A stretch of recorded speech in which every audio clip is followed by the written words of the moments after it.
Hello. जो stock market में जो वोलाटिलिटी रहती है और जो प्रोजेक्शंस थे, इसके कारण मैंने 2 दिन कोई वीडियो अपलोड नहीं किए थे। लेकिन आज वक्त आ गया है कि हम फिर से कुछ बात कर लें, क्योंकि मार्केट ने अपना रुख जो है वो तेज़ी की ओर ले लिया है। अभी आप ये समझ के चलिए कि मैंने मेरे अगले वीडियो में बताया था कि 64 डेज की बात है। जैसे वोटिंग खत्म होगा, जो सर्वेज आएंगे वो हमारे प्रिय वड़ा प्रधान श्री नरेंद्र भाई मोदी के नेतृत्व में फिर से बीजेपी सरकार के गठन के निर्देश ही करेंगे, तो मार्केट रॉकेट बनने वाला है। तो आपको क्या करना है,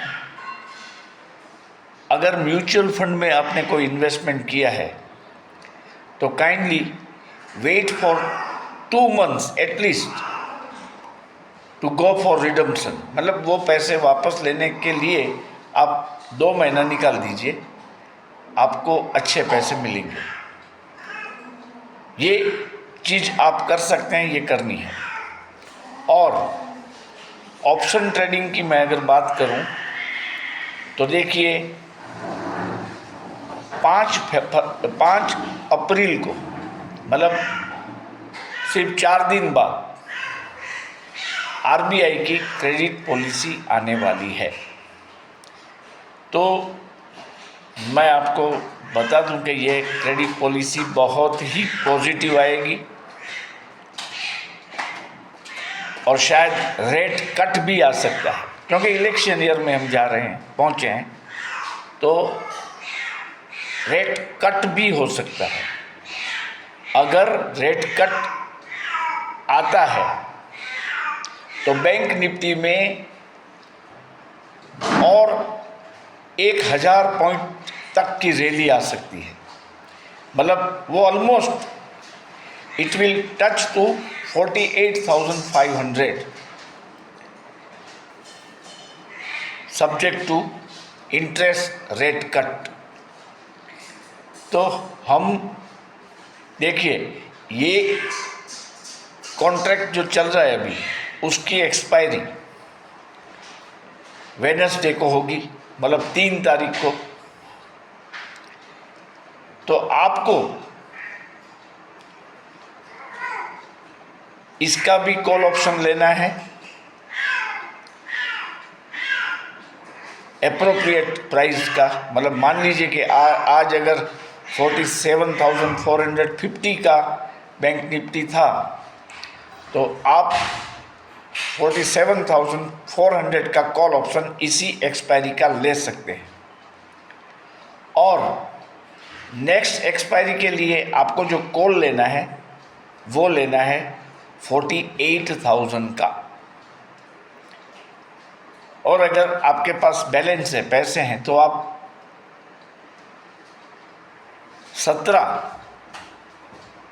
अप्रैल के लिए 48,100 का कॉल भी ले सकते हैं, क्योंकि अभी मार्केट ज़्यादातर अप जाएगी। बीच में एक आध करेक्शन आ सकता है on the basis of news flow. तो मैं आपको ये सजेस्ट करता हूँ कि आप अच्छे स्टॉक्स जो है वो एक्यूमुलेट करना शुरू कर दें। HDFC बैंक बढ़ने वाला है, RVNL रेल विकास निगम भी अभी और भी बढ़ेगा। इन्फोसिस में हालांकि इनकम टैक्स डिपार्टमेंट ने एक टैक्स के भुगतान के बारे में नोटिस दी है कंपनी को, लेकिन वो मामला भी इतना बड़ा नहीं है, वो सेटल हो जाएगा।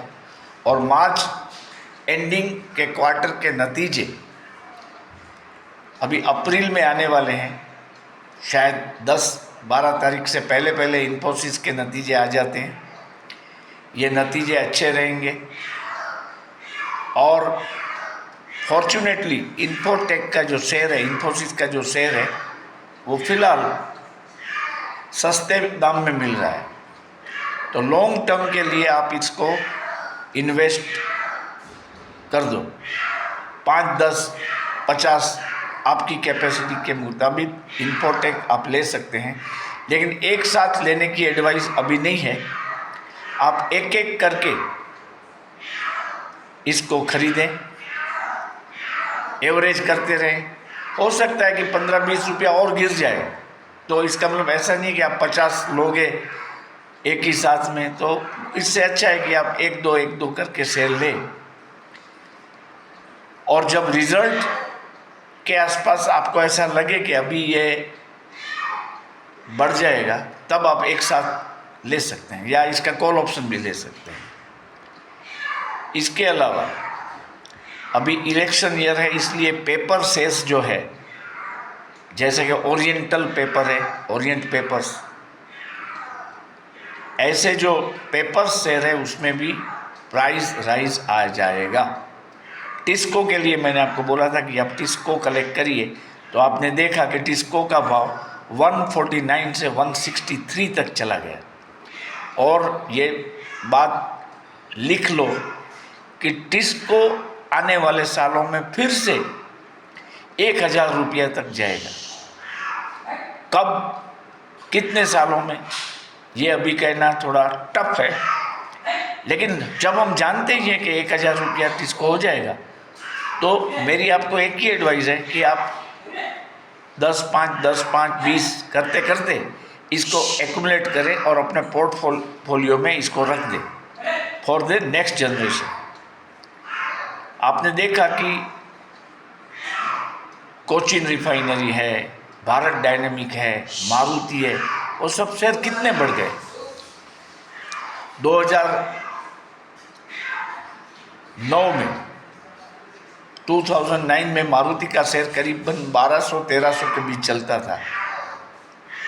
अब वो 15 साल में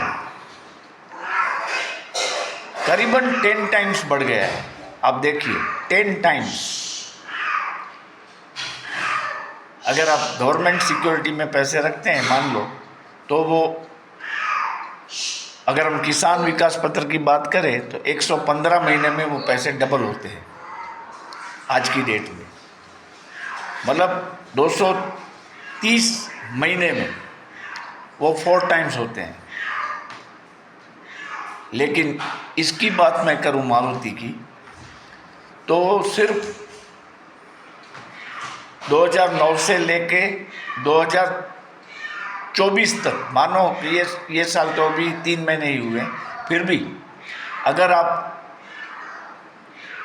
ये 13 साल 15 साल काउंट कर ले, तो 15 साल में 10 गुना होना वो बहुत बड़ी बात है। तो ऐसा ही टिस्को में भी होने वाला है। हो सकता है कुछ साल लगे,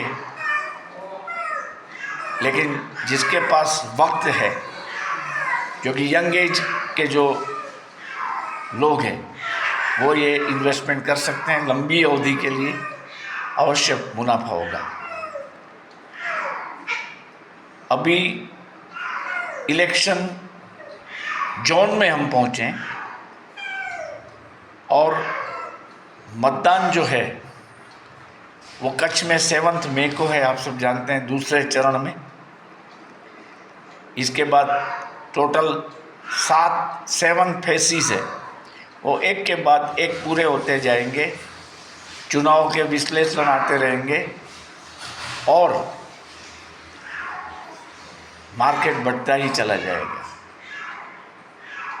इसमें भी जून महीने में, मतलब during the first week of June, market rocket की तरह बढ़ेगा।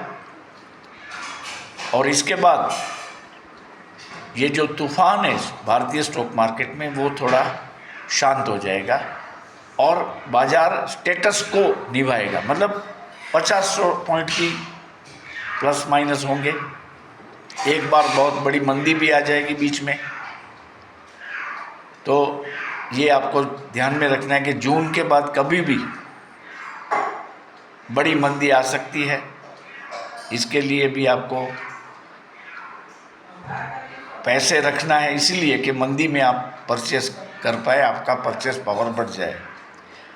और इसके कारण आपको क्या करना है कि जून महीने में अगर आपको आपके पोर्टफोलियो में अच्छा प्रॉफिट मिलता है तो आप इनको एनकैश कर लीजिए, आप उसको घर पे ले जाइए, मुनाफा बढ़िया रहेगा। अभी मार्केट में बहुत धीरे धीरे चलना है, देख के चलना है। इंडेक्स इसको देखे, आज गिफ्ट निफ्टी भी डाउन है और डाउ जोन्स भी डाउन है। आरबीआई की रेट क्रेडिट पॉलिसी मंडरा रही है 5 तारीख को, तो कल बाजार गैप डाउन खुलेगा। और एक बात समझ लो कि बाजार अगर ज़्यादा गिरे कल और परसों, तो नेक्स्ट एक्सपायरी में बैंक निफ्टी रॉकेट बनने वाला है, इसको आप याद रखो। और आप दबा के बैंक निफ्टी के ऑप्शन कॉल ले सकते हैं प्रॉपर स्ट्राइक प्राइस के 10 तारीख की एक्सपायरी वाले। तो बस आज इतना ही है। मानता हूँ कि आपने बहुत ढंग से ट्रेड किए होंगे, और अगर मुनाफा नहीं मिला तो कोई बात नहीं, लेकिन लॉस कम से कम आपने की होगी। Have a nice day, good night.